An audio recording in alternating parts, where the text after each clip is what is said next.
Hari ini kita akan belajar bersama-sama untuk mata pelajaran tematik kelas 2. Kita belajar di tema 7, kebersamaan, subtema 1, kebersamaan di rumah, pembelajaran yang keenam.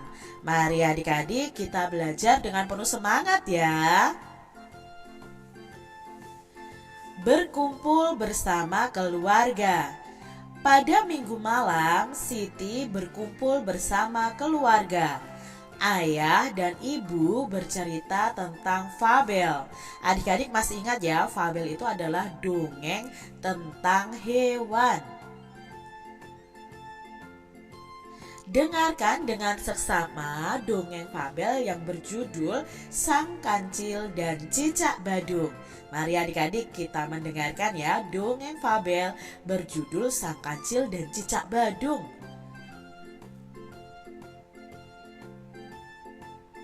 Sang Kancil dan Cicak Badung. Di suatu ketika, Kancil sedang bercengkrama dengan kawanan semut. Dia meloncat-loncat di sepanjang parit kecil yang dialiri air yang jernih. Sementara para semut berlari-lari di pinggir parit sambil menari dan menyanyi adik-adik. Sebagian semut yang lain berlayar dengan perahu daun-daunan di belakang Sang Kancil. Ketika para semut melihat segerombolan buah apel merah yang menjulur ke sungai, mereka berteriak pada Sang Kancil untuk memetiknya. Maka Sang Kancil dengan gesit melompat dan menyundul apel-apel itu hingga jatuh ke parit, lalu mendorongnya dengan kaki ke tepian. Tak beberapa lama kemudian, para semut merubungi apel-apel tersebut dan mulai memotongnya menjadi potongan kecil-kecil. Sebagian dipanggul, sebagian lagi diangkut ke atas perahu daun. Lalu adik-adik, begitulah acara bermain dihentikan sejenak setelah mereka menemukan tempat yang nyaman untuk beristirahat sambil menikmati apel. Namun saat para semut sedang berpesta apel, tiba-tiba muncul binatang melata yang merayap cepat dan menangkap potongan apel yang paling besar dengan lidahnya. Lalu cepat-cepat kabur adik-adik. Wah, ada pencuri! Pencuri! Pencuri! Teriak para semut dengan kagetnya. Kancil yang sedang enak-enak berjemur mengeringkan tubuhnya sambil menikmati manisnya buah apel jadi kaget adik-adik. Kemudian setelah tahu apa yang telah terjadi, maklumlah dia. Rupanya ada cicak badung yang barulah menyerobot potongan apel yang dibawa para semut. Setelah berpikir sejenak, si Kancil yang sangat bijaksana ini membisikkan suatu rencana pada para semut.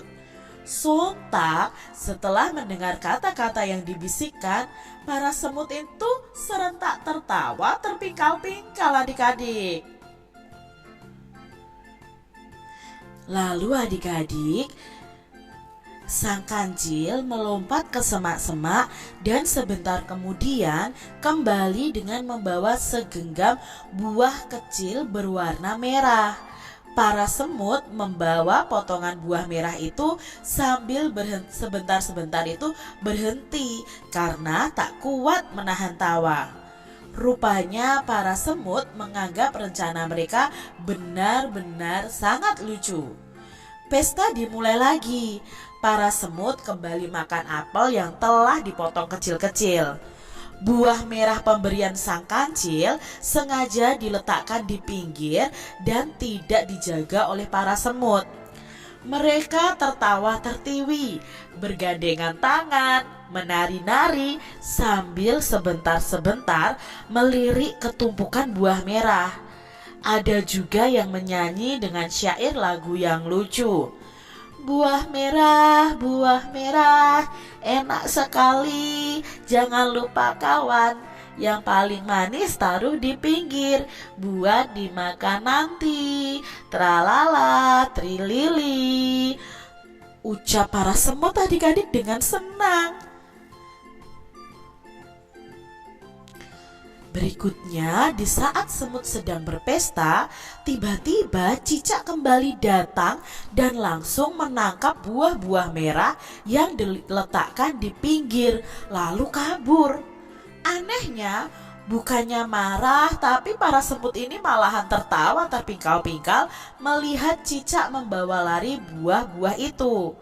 Terdengar suara tawa para semut riuh rendah mentertawakan cicak yang lari sambil menggondol buah merah.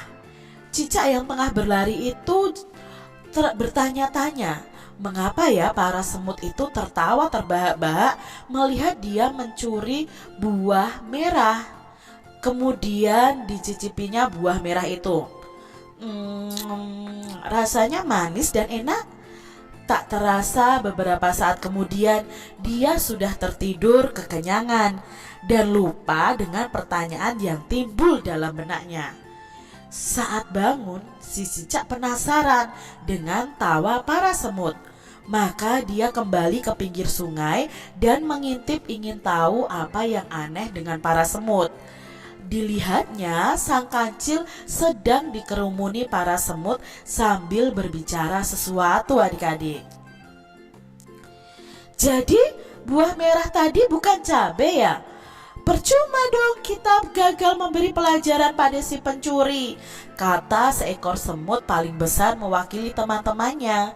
Rupanya adik-adik, para semut ini tertawa terpingkal-pingkal karena menyangka buah yang mereka letakkan di pinggir adalah cabai. Nah, sehingga si pencuri akan kepedasan saat memakannya. Saat tahu buah merah itu bukan cabai, mereka jadi kecewa. Kalian ini terlalu tulus untuk bisa menjebak orang lain. Kalian tak bisa menahan tawa terpingkal-pingkal mendengar rencanaku.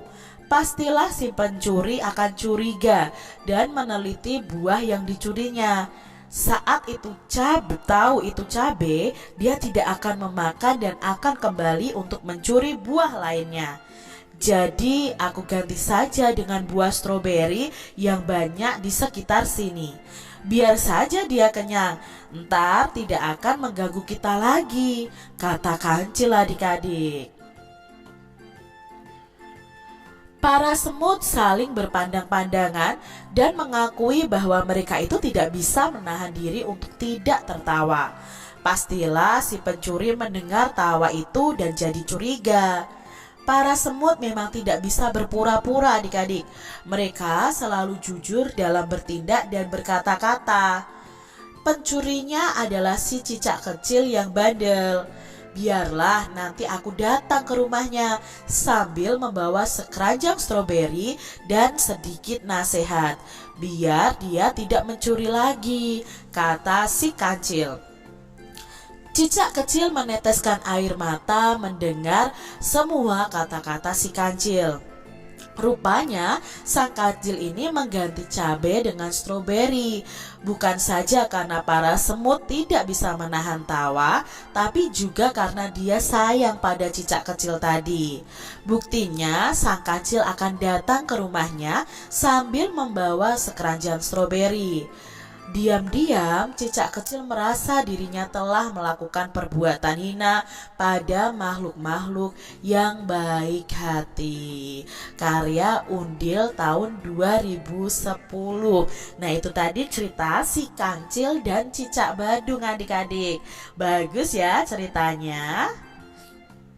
Adik-adik, dalam cerita tadi ada tokohnya. Siapa saja tokoh dalam cerita tadi? Nah, tokohnya itu ada kancil, ada semut, dan ada cicak.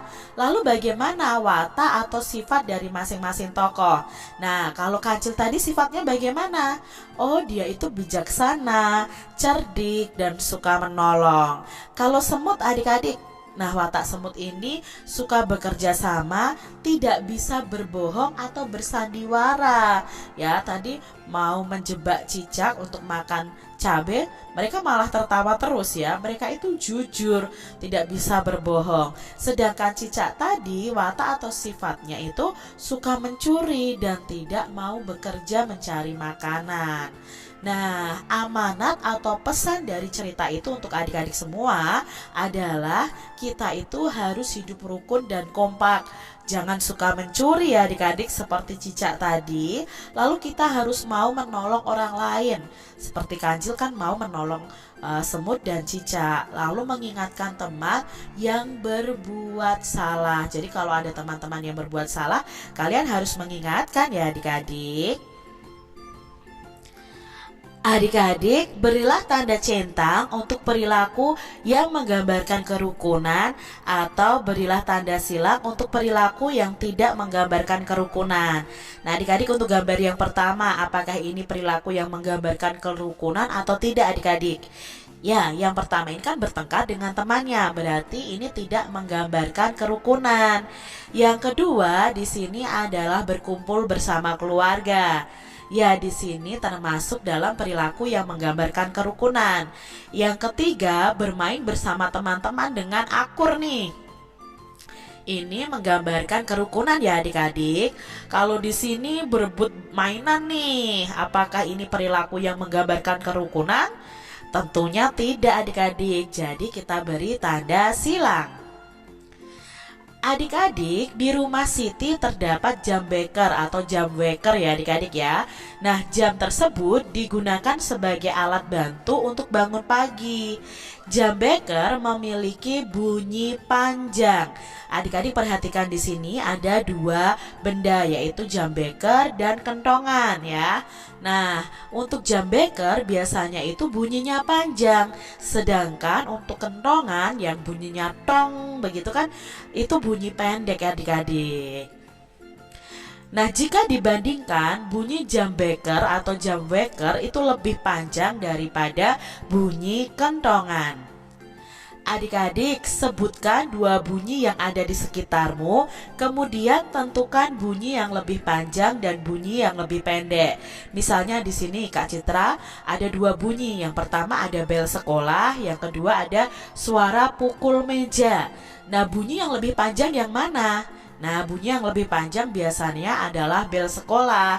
Maka bunyi yang lebih pendek adalah suara pukul meja. Adik-adik coba nyanyikan lagu Ayamku di bawah ini.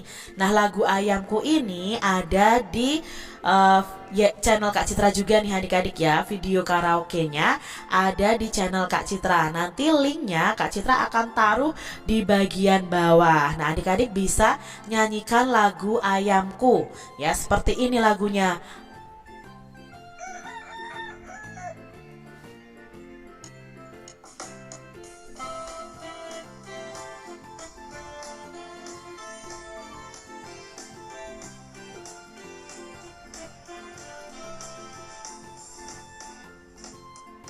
Kok, kok, kok, kok, lihatlah ayamku berkeliaran di halaman rumah. Induk ayam dan anaknya kok, kok, kok, kok, mencari makan.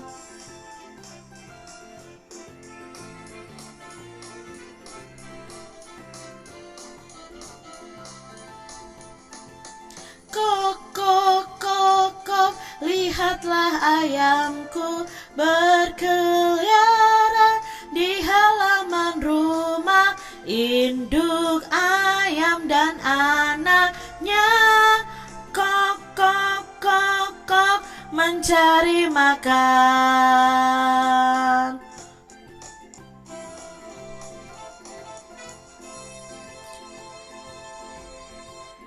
Nah, itu tadi adik-adik lagu Ayamku ciptaan Pak Ate Mahmud.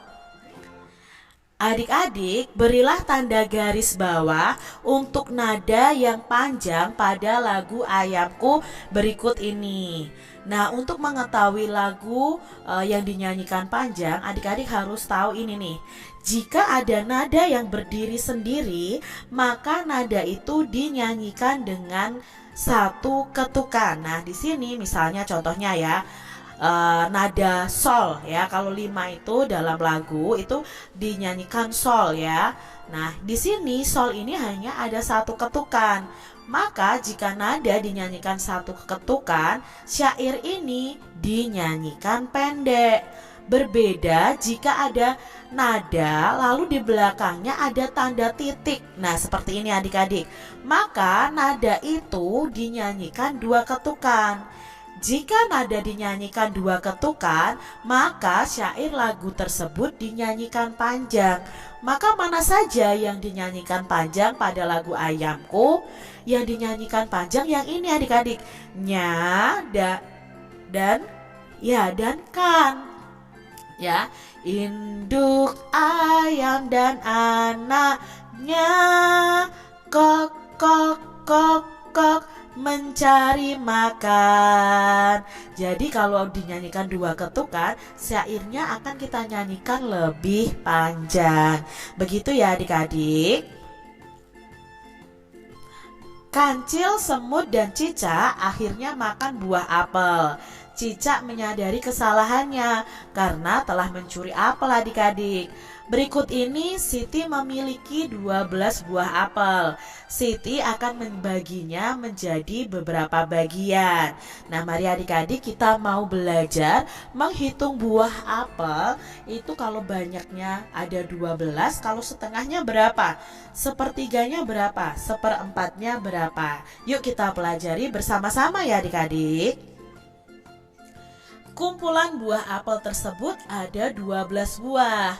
Nah, Siti membagi kumpulan buah apel tersebut menjadi dua bagian yang sama banyak dengan cara memberi garis pemisah pada gambar apel di bawah ini.